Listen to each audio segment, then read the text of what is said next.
I'd like to call the March meeting of the Board of Trustees to order. Welcome, everybody. So let's get started. I hope that we have a reasonably short meeting tonight. We got a lot to cover, a lot of updates, but let's go through the agenda. And then I did notice there was a timekeeper last time, Pauline, so I appreciate you adding that discipline to the meeting. And I would suggest we have a volunteer for timekeeper tonight, if anybody would like to do so. Roger, will you keep us on time? All right. So let's get started with a review of the agenda. We'll have our parent and faculty representative updates, and then our executive director update, followed by public comment. If anybody would like to provide public comment, you're more than welcome to sign up at the podium. The chair business, there's a number of items to go through, followed by finance, governance, education, and fundraising. And we will be going into an executive session at the conclusion of the public session of this meeting to discuss pending litigation and strategy for collective bargaining, and we will not be re-adjourning into public session. Any updates to the agenda?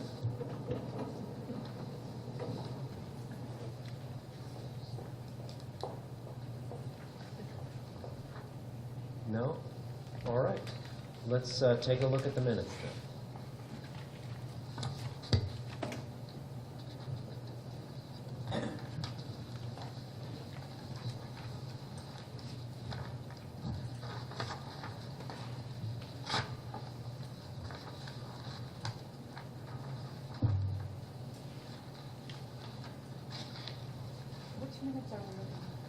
There are January and February. I guess we should look at January 1st and approve them one by one.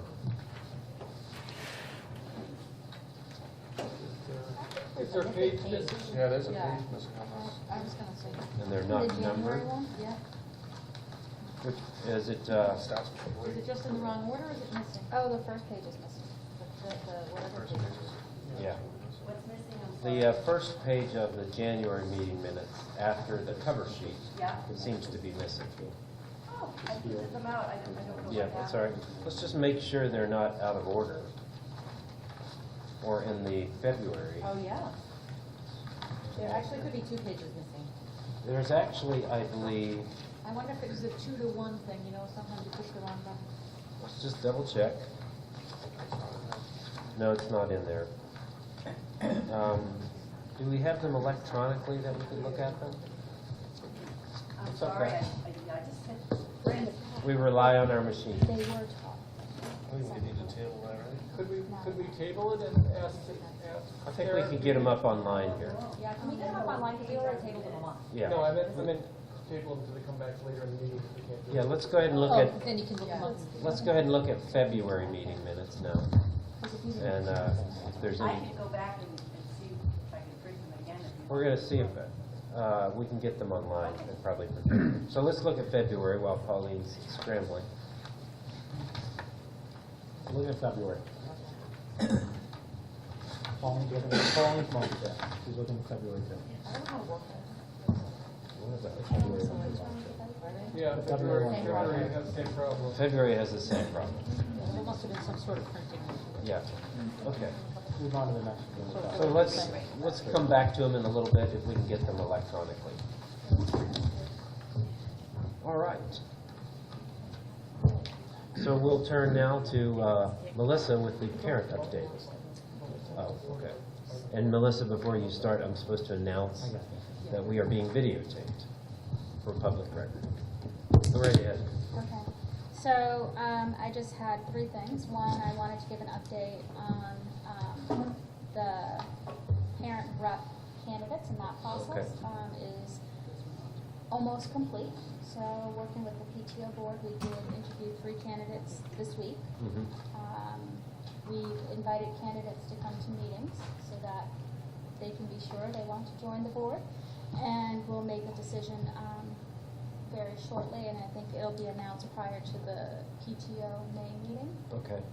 And generally that practice is that the PTO has their final meeting in May, and then the next parent rep would come in to our June meeting, and that's Okay. when they'll be introduced to the board. Well, if there are any of those candidates in the office, I'll reassure them that we'll treat them very well if they should join the board with us. The other thing, I had a question that came up about the hair color policy that we voted on in January. Has a communication gone out to the community about that? Yeah, it was updated on. I think so, yeah, and it's updated on the website. But was something sent to the community that it was I think we updated? talked about not actually doing that, rather just updating it on the policy, I believe. Because I've had questions about it. I don't know if somebody heard about it through Facebook, and they were asking when the policy changed, so I don't know if we want. I thought there was actually something about that came out. I thought I saw something go out too, but sometimes things go to staff separately than parents, so I wasn't sure which one I got it from. Honestly, I'm not remembering, but Pretty for sure some I reason. saw something. I I'm in the thought- same boat, so. Yeah, I think there was. a I'd have to go. communication. I'd have to go back to check with Ann about what went out. So we find, I mean, But it is on. The policy is changed on the. So anybody who checks the policy, that was updated. okay. And then, as I think I had mentioned to you, Mary Ann, I had some feedback from 11th grade parents on the process for recommendation letters. If we could get some clarification out to them about that. Oh, yes. Well, actually, it's my understanding. I did talk to Lisa Brushin about it, and there was a communication that was going to go back out with parents, and apparently all of these things actually have been brought up at the parent meetings, and it's also already all available on the website. So if folks just go to the website, it's all spelled out. There's a whole section on what to do for that. And the other thing I would say is just a reminder to folks that we put up the that new page about asking questions, so that hopefully that will also help the board if people are calling, is to reference them, sort of like the option we wanted for the communication, to contact those people who can answer their questions. So if you have a question, around guidance, Lisa Brushin is definitely the one to start with. But they really have, firmed up the website under guidance and all things related to all the meetings that they've held with students. Okay. That's all I had. Do you want me to give an answer on that very quickly? Is that helpful? I mean, I understood it, but Okay. I just wanted to make sure Yeah, they there did was go over the meetings, clarification. but the gist of it is that it has to do with, not so much that there is access to Naviance, but they can do it externally, but it really is about the benefit to internal because of what colleges are looking for. But that is all explained out. So the question was, who can write recommendation letters for 12 seniors? And there was some confusion about it. All right. All set. Thank you, Melissa. Ms. Bowen, a faculty rep. Hi, I wanted to have a couple of updates. Number one, I heard a lot of really positive feedback from staff about the board roundtable that was held last month. They wanted me to pass on thank you, and they really appreciated having that opportunity to talk directly with the board, and they felt like that meeting was productive and welcome, and they said that they hoped that that would continue. Another thing is teachers are asking when the academic calendar is going to come out for next year. I'm not sure if that's a board thing or a... Tonight. Oh, that's on the agenda tonight. I should have looked ahead, sorry. My bad. Oh, I noticed that, yeah, of course. And the park testing, if you probably were keeping up with, I don't know if you guys got the emails, but we were running the park testing, and then the park testing was canceled. I'm not going to go into all of that, but just from a teacher's perspective, there was talk about if it was, that AMSA volunteered us as one of the pilot schools of the park test, and if that was really in the best interest. We already do so much testing of these kids. A lot of these kids, it was at least 3 days out of class that would have been lost to the park testing, and a lot of teachers reported to me that for a test that wasn't required, it felt like a large cost in terms of time and stress on students for that test, and how that process of deciding if we were going to be a pilot school, how does that process happen?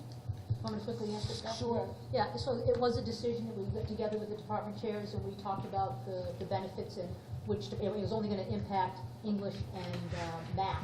But we did meet with the department heads on it. And actually at the time, we decided because whether the park ends up going through with the state or not, it would give our, well, and I explained it in, I hope, the letter that folks read if they wanted more of the background, but it was really whether the state ends up going with park or not, one thing's for sure is that there's a next generation assessment tool that will have similar types of new questions that are similar to what's being asked on the park.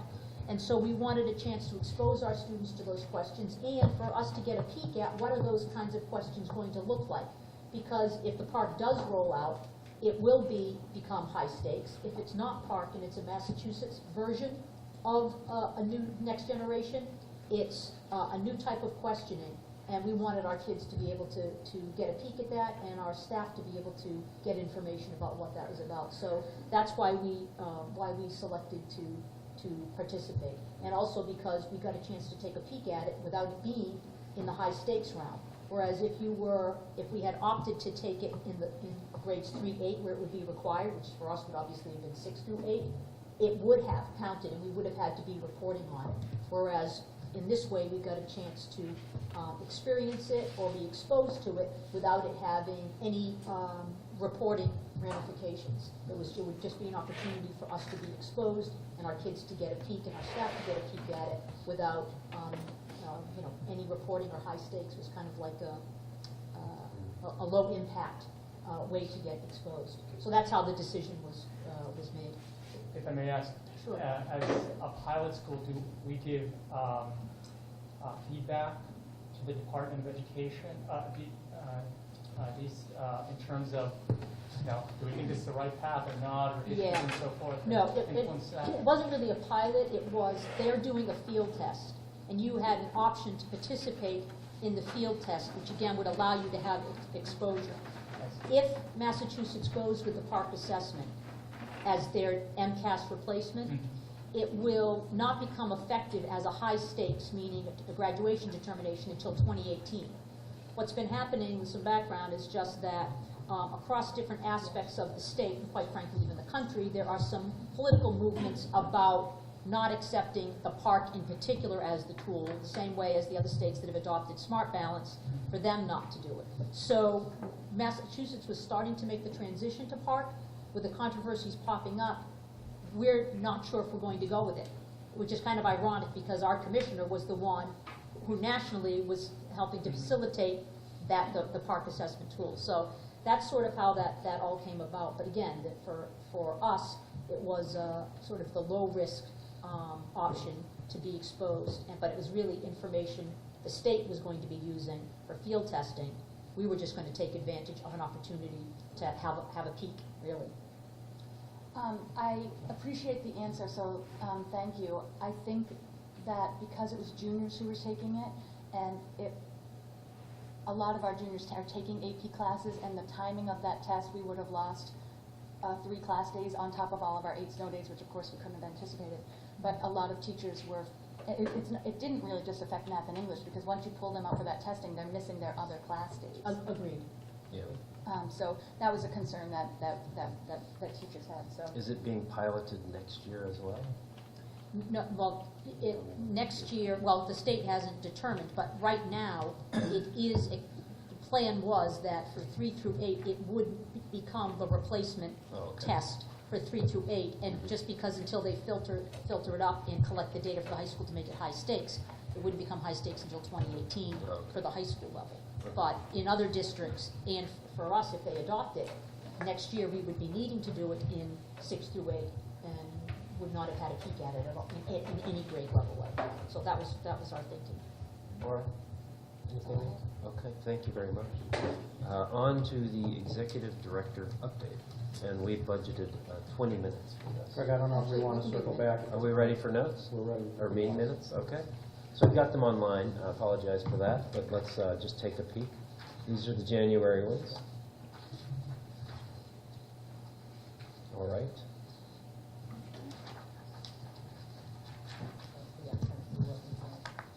Tell me when to stop. Every other page is Yeah, it was Oh, probably in this view as well? No, this view has them all. This view's Yeah, good? this page Okay, is- yeah, let's just stay here for a minute, let people read through.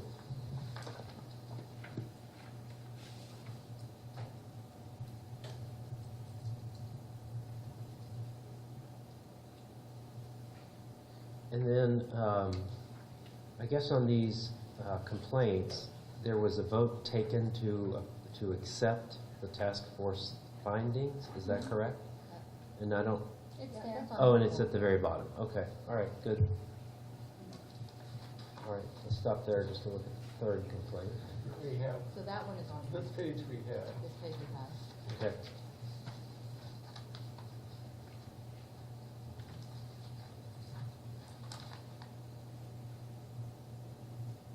Okay, let's look at our goals real quick.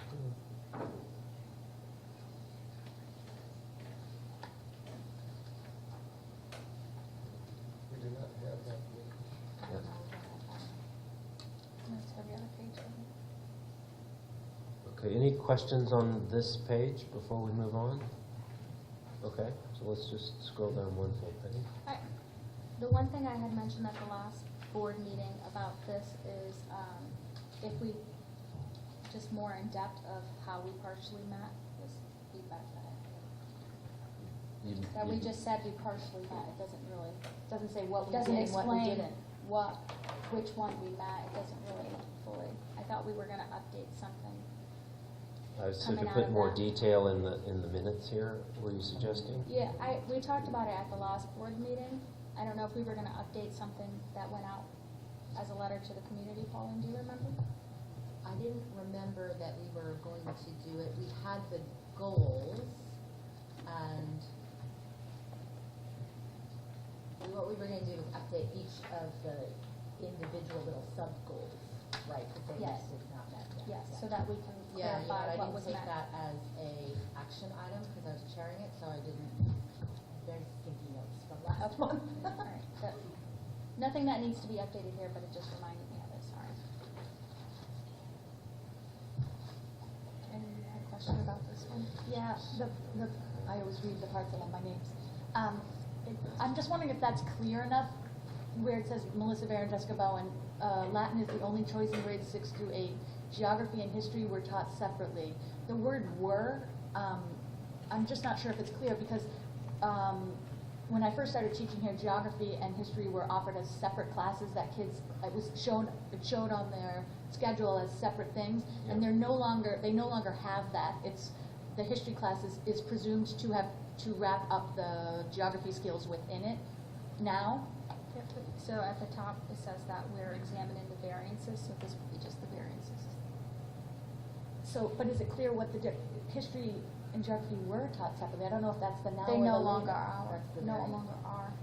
It's a past tense, So I maybe, believe. yeah, I just didn't know if it was clear. It wasn't clear to me. Do you have a better word choice that might be more clear? Geography and history are no longer taught separately? They are no longer taught separately. Okay, that's fine. Is that, Do you mind making that, Sarah?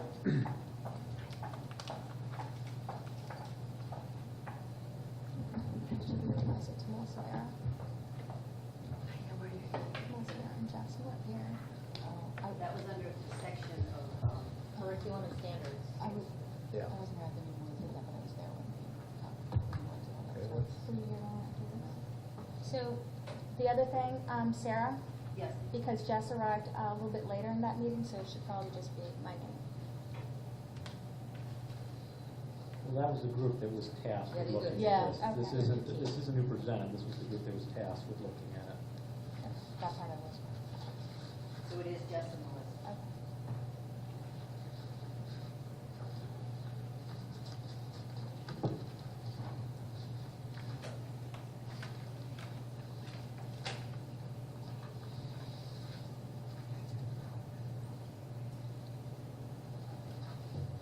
Okay.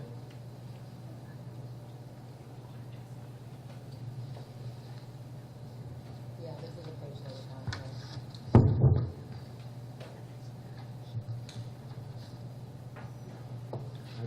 Thomas, if you don't mind, just the last paragraph on that previous page, that right there, that's good.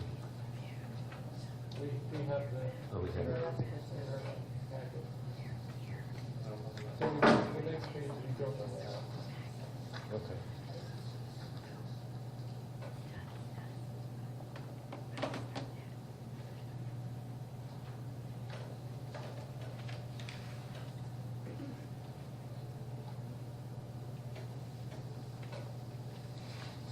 The only thing that, I think I'd like it to be more clear in the chairs section on the previous page, there was a strong statement and I think very strong consensus that we really needed to focus on culture building and any assistance we could find or figure out for the faculty. And that was one of the strongest statements made in the meeting, and I think there was broad support of that. I don't see it in here, maybe it is. Is it right above it? Relationship building?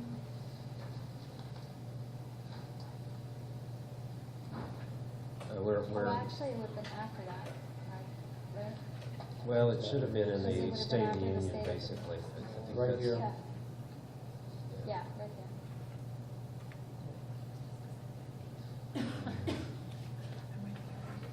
Where is it? It's not It's under, not- it's not in the. Okay, all right. It's just in. Paragraphs discussion. Your Question is that sufficient or strong? Yeah. It sounds like you're looking for an additional sentence in there. Yeah, so I think before that sentence, I think if we could just add, do you want me to, can I just say it out loud, Sarah? This sentence I'd like to add as I make it up right now.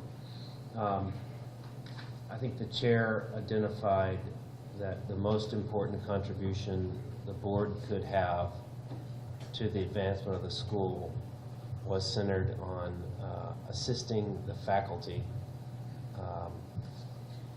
through this process, through the, the moving forward process. I don't know. We're supporting the executive director in actions taken to. Well, I think we said that, this is the thing that we really got to focus on is the faculty.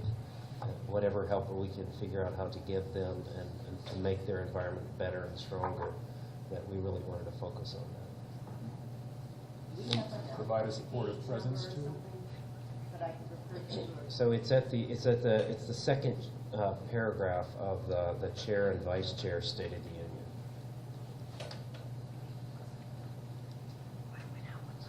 Do you want to just read what you have, Sarah? The chair identified that the most important contribution would be to assist faculty in this process of culture building. Is that what we said? Well, I think there may have been a word or two in there, but Yeah. I think that the board is committed to doing. Sure you will be moving forward. Some things on here will come faster than others, depending on how it breaks out. For example, let's take the homework thing. That in and of itself could be multiple sessions of Yeah. conversations, and you have it with the teacher level, then you have coordinating with the parents and the guidance and so on. So it's hard. None of these are quick, easy things. The other piece is you want to be careful that when we see numbers with the data, this is why having professionals who have vetted their questions is careful, because we can misinterpret what something means. As we went through the data, we kept looking, we said, well, they answered this, and even tonight we saw that. They answered this, but did that really mean, was it because of this? Yeah. Or was it because of this or because of that? So I also want to be careful that we don't jump to responses to things that we really can't be assured of what the reason for it was. So it really is a time-consuming thing. And because we sort of redeveloped this off of another survey from last year and did some tweaks, I still, from my perspective, the recommendation of a third party is really the way to go, so you know that the types of questions you're asking are valid and reliable. So I would. So I don't know for every category, but some we should be able to move rather quickly. I would say maybe in 2 months, you come back with this slide and say, what have we done? And like this one, we're going to take it into the summer for PD. This one, we're looking at curriculum in the fall, just sort of a That little bit of an sounds good. update. I think a month is not really Yeah, sufficient that time to would even be have an insane. update. No, we Yeah. have no PD time really significant in between to be able to Yeah, engage okay. the staff, and So, it can't be solved without engaging the And staff. there's no plan to have Sarah, can you add that as an summer, action that's item my for the May meeting? yeah. That's right. So May, That's I'd right. say, That everybody knows. May meeting. let's, for May meeting, let's schedule just a bit of an update here. Any other things on this? I would say Mike and Mary Ann and whoever else was involved, excellent job. We had some laughs about cheating and things like this, but it's a really important topic. The students, we know, those parents in the audience know that students are under a lot of pressure, and we want to make sure we're doing whatever we can for them. Very good. Still in fly mode, going quickly. So in front of you, you should have, in your folder, you should have a calendar. Okay, and if you click, Mr. Taverna, there actually is a projection. It's small, but you can see it. So if I can just take folks through it, just to give a couple of quick highlights. So as a district, we've been currently having the practice of 7 full professional development days that we offer, and 3 half days. These are for professional development. And then we have all the other, things that go out. So it's a matter of building the schedule around 7 full PD days, 3 half days, and then, of course, working with your vacations and all of the other traditional things. So with that, the proposed calendar you have in front of you, one thing that we saw is that there were 5 professional development days this year before school started. And the feedback we received was, in some instances, a little too heavy loaded at the beginning. But the other piece was, it doesn't allow for sustained, visitation of whatever your different professional development goals are. And the best professional development is sustained over time. So the proposal for next year is to take some of those days and move them as full professional development days throughout the year, along with the traditional half days that we've had, so that we can have more sustained opportunities for professional development. So in this particular model, we're still doing 2 days before school starts, the 20th and 21st, which I believe this year we actually started still started that same 3rd week, but we would have started like the 17th would have been the equivalent, right? So it's 2 days, then we start the 24th, would be the first day of school for 6th graders as their orientation, not the first day of school, it would be the 6th grade orientation, and then the 25th of August would be the first day of school for everybody, and that's the day that counts as your first day of school. So 6th graders included, that becomes their first day of school. In September, you can see on the 25th, we're putting in one of the half days there, because on the 9th, which was another half day area in October, we're making that one of our full professional development days. In November, we're listing another full professional development day on November 3rd. The reason for selecting that particular, let me do 2 things. The reason for picking that particular date in November the 3rd is it is often a professional development day in many other districts because it's an election day, and schools are closed in some communities for students because they're voting polls. And so what this does is, if other districts are offering professional development along with us in the future, we get a little bit of scholastic or interdistrict professional development, so it's more opportunities. If I can back up and just say that on the 9th of October, I forgot to mention, strategically placed on the long weekend, so that it gives more opportunities for families. I think everybody would agree that family time is so precious now. If it's already a long weekend, that could give an opportunity for families to have a little bit longer time. Because we're going to have the days in anyway, so we might as well also make it, I hope, a benefit to families for a little bit more time. If it works for them. Some obviously can't, but hopefully it will.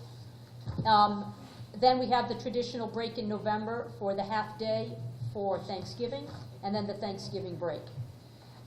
December, you can see that we're going in. Christmas falls a lot later this year. Sometimes the break for designing when the calendar break for the December break starts is earmarked by that date for so many families being impacted. So So for the December break, we are gonna go in with 21 and 22 because it falls so late in the week. So we'll have school on the Monday, Tuesday. Wednesday would be a no school day, and starting the December break. In January, students return on the 4th. The 15th would be the half-day for professional development, so half-day for students, full day for staff. If we then move into February, February 1st would be one of the full professional development days. You can see the vacations then built in. March 18th, we have another full professional development day. April, you can see the vacation. May, a half day on the 13th. We double-checked these last ones, but that was a free for the MCAS, right? Well said. Just want to make sure that the MCAS we were good. May 24th is our last day for seniors. And, of course, the 30th is the long weekend. When we get into June, June 4th, the Saturday, this is assuming that we'll secure a venue, and I'm recommending, that would be the graduation, recommending that we try to secure the venues the full year in advance as soon as possible. Same thing with the prom, we're going to make that recommendation. And then the 15th, 16th, and 17th would be half days for the end of school on the 17th. That's the last day, and by law, you have to build your 5 snow days into your calendar, so that 17th reflects the 5 snow days being built in. The one thing I want to point out on this calendar that you see in front of you is it lists sort of the school days. The regular calendar that comes out that's usually posted includes other events like the prom is listed and all of parent orientation days. Because of the time frame, we'll get those added at a future date when we can secure those, but I didn't want to hold off any longer on the calendar. So this is the other things are sort of managerial things, right, how we decide. But this is well, the graduation is because I want to try to secure that with the date, as well as the prom date, picking that. But all the other parent things and stuff that we're not sure of the dates, or the 8th grade back to school night, we want a little bit more time. But we will definitely have those. My plan is to have them all by the end of the year. Any quick questions? The board does need to vote on this, I believe, tonight. Well, so I just note that you said there were 3 half-days that you listed for. 3 half days that are professional development geared. In other words, the release is for PD, but there is like the half day at Thanksgiving. So there's 3. One of my questions, in the past, we have had, when we first come back to school, long weekends, and I remember that because people are asked to come back before Labor Day, that we have given families long weekends when we ask them to come back before Labor Day. So I know in the past, for instance, Labor Day has been a 4-day weekend. Yeah, the 4th, which would have made the 4th. And especially where we're coming back so early. They're getting out so late, it's just such a short summer. It's a really short summer. It is, but Although when you move out, then the following year, it Yeah. kicks through, and part of our summer being so short is because we had 8 school days instead of the 5 that you build in. Next year, we're scheduled with 5 days for the 17th, but we could end up with 1 snow day or none, and be out with an extra long. So every summer you impact, it's going to kick it on the other end. So It's also because we're starting 2 weeks Yeah, before it's Labor 2 Day, weeks and before we Labor usually Day. start the week before. well, we do, but again, that's because Labor Day isn't falling on the 2nd or 3rd; it's falling on the latest day that it can. But again, this is if folks feel that the board feels that those dates aren't appropriate, we can make the switches. Who do you have provide input on this calendar? We sat down with all the department chairs and met and had discussions about the dates. We looked at events coming up in the future. We looked at MCAS dates and things. We talked with. Does it line up with do you know if it lines up with the Marlboro Public Schools? I that don't something know, that but we we can haven't tell? necessarily been aligned with them in the past No, yes. because every school district has different contracts. And they had, actually, I can tell you that they had not posted theirs. Actually, now that you're saying that, I did check. Theirs has not been voted on yet, so it wasn't on their website. But and it will be different from each district. Some school districts have contracts that don't allow them to start before Labor Day by teacher contract, so they actually won't be starting until the 8th. Others are allowed to start, but not until September starts, and others are allowed to start before August. So in August. So it's purely a district by district. So the follow-on to that question would be, if, for the sake of argument, Marlboro doesn't start till the 31st of August, are they obligated to provide us buses Yes. for all of our Marlboro students? Yes, because we have separate bus system. Okay. Yep. And that would be the same for Right, Mike. all of our And we- core towns. And not well, just and Marlboro. we have regional, so we send out We separately pay under for separate that for contracts. other cores. Only Their Marlboro. private Oh, okay. system, yeah. There seems to be a little bit of concern in the audience, if I'm reading some faces right, that it's an early start. I don't know if there's. Just so you know, it mirrors the start of this year. The teachers started this year. I don't know if we can. We did, I'm a big fan of the 2-day teacher PD, so you had me there. Well, I know that this past year, although again, the holiday is another day shifted, we actually started school that last week in August this year as well. It was the same, so we did mirror that. Would you entertain a motion? Certainly. Make a motion to approve the calendar? All right. Scott will second. All in favor? Those opposed?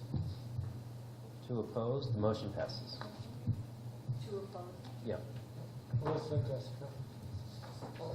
One comment, a governance question that had come up the calendar as far as the board's role is that our role is to validate that the calendar meets the legal state requirements, Yeah. 185 days, but we are not involved in if one of these PD days becomes a full day or Yeah.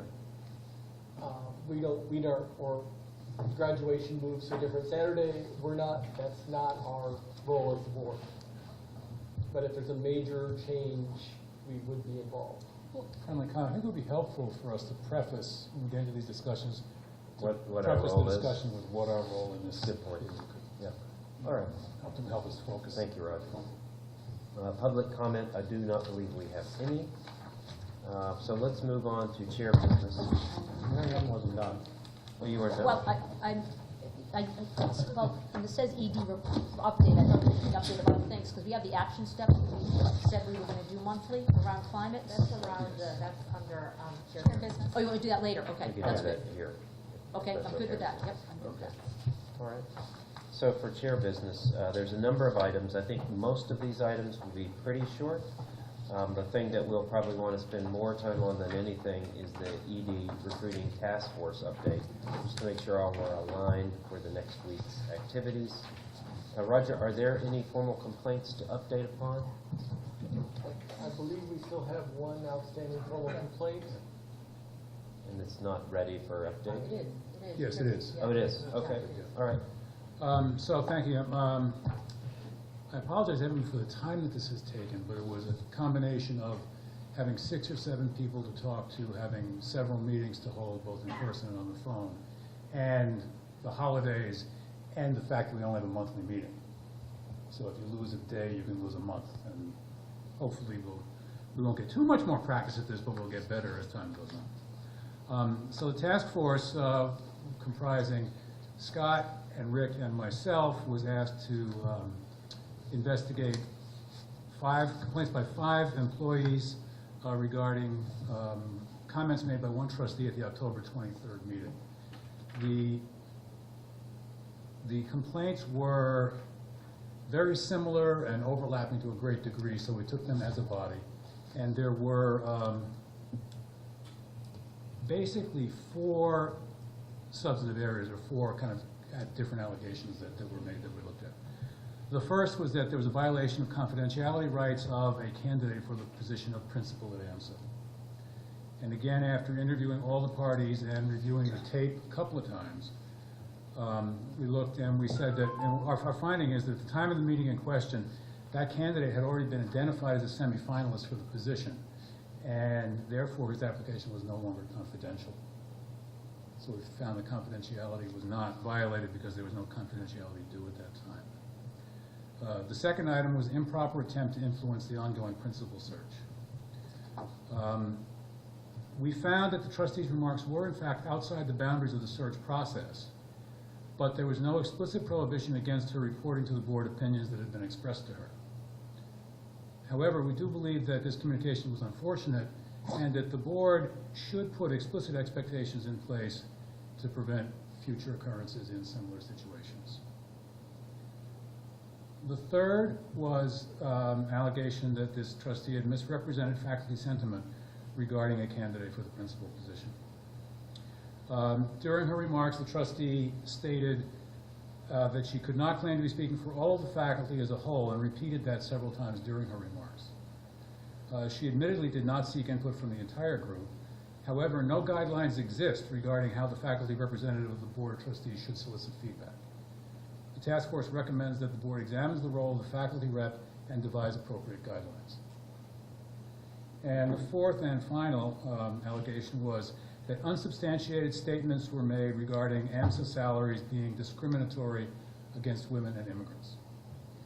Our finding is that AMSA, as an equal employment opportunity, equal opportunity employer, does not discriminate based on age, sex, gender, etc.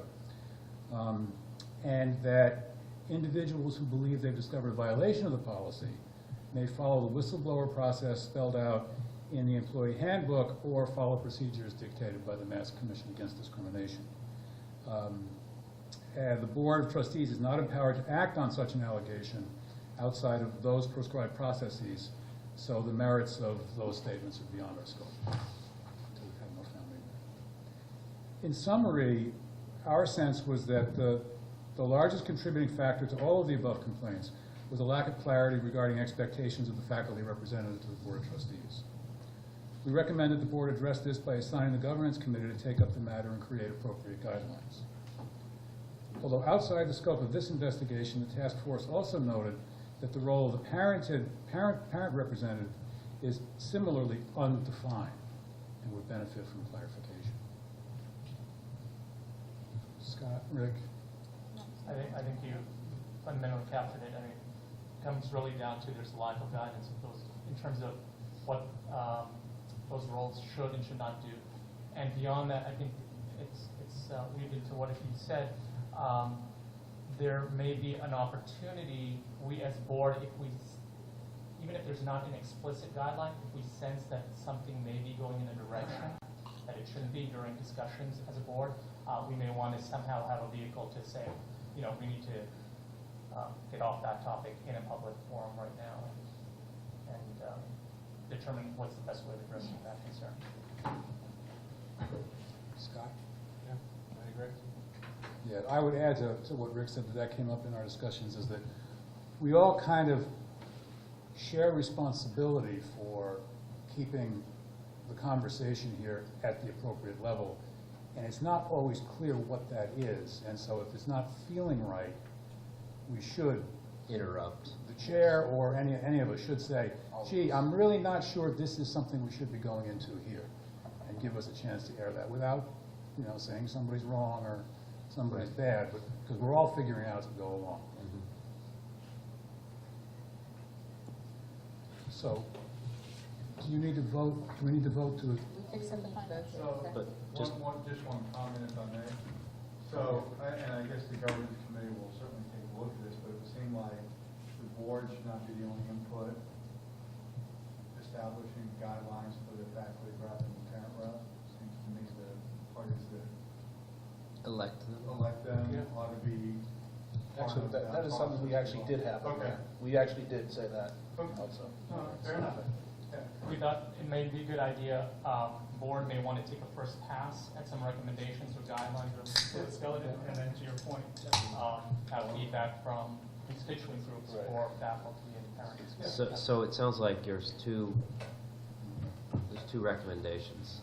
One is for the board to establish guidelines for those two roles that are more clear, make sure people understand what they should and shouldn't be saying.